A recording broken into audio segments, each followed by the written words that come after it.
Hello, and welcome to the Global Studies News Network. I'm your host, Chris Getchell. Our top story tonight: a group of monks set up an illegal flower stand at the corner of Chestnut and Main in downtown Stillwater. Local shop owners were upset that the Friars' flower sales were disrupting their businesses by blocking their entrances. When authorities asked the Friars to move, they refused, stating that they could sell their flowers wherever they want. Local resident Hugh McPherson had seen enough. He walked up to the Friars and demanded they leave. The Friars felt they had no choice. They packed up their flowers and he left immediately.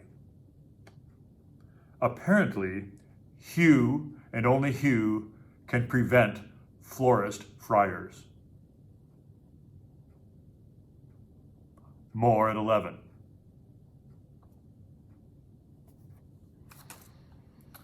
In other news, apparently regions are important in geography.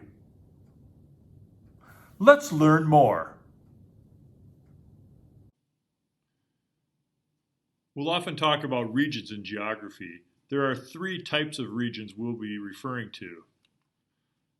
Let's look at those. The first is formal, the second is functional, and the third is perceptual. A formal region has one or more common features that make it different from areas surrounding it. Features could include population or income levels or crops or certain land features or temperature or rainfall.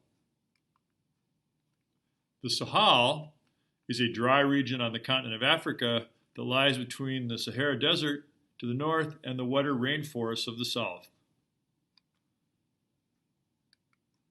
The Rocky Mountains, of course, are a region in the United States, and they're a distinct physical feature of the western United States. And the Rust Belt.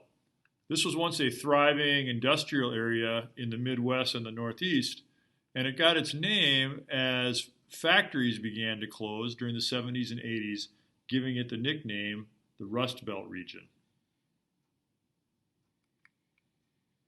Functional regions are made up of different places that are linked together and function as a unit.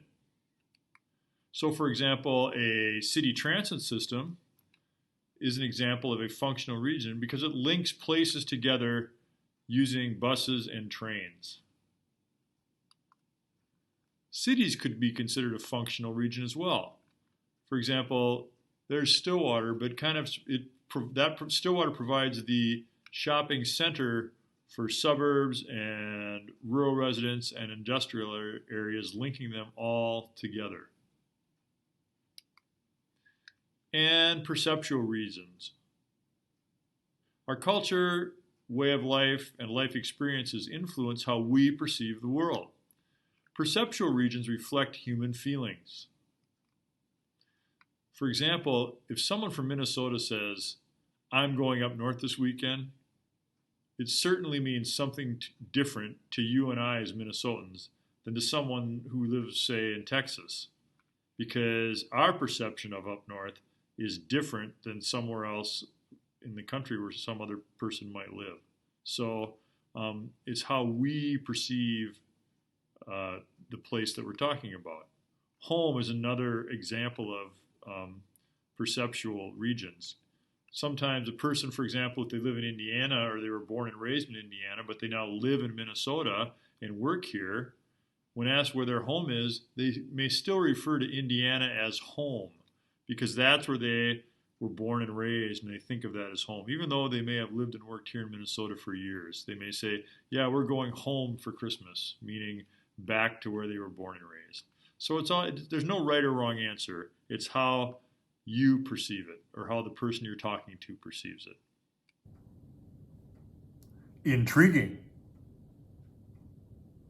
I hope you learned the 3 types of regions. Until tomorrow, good news and good night.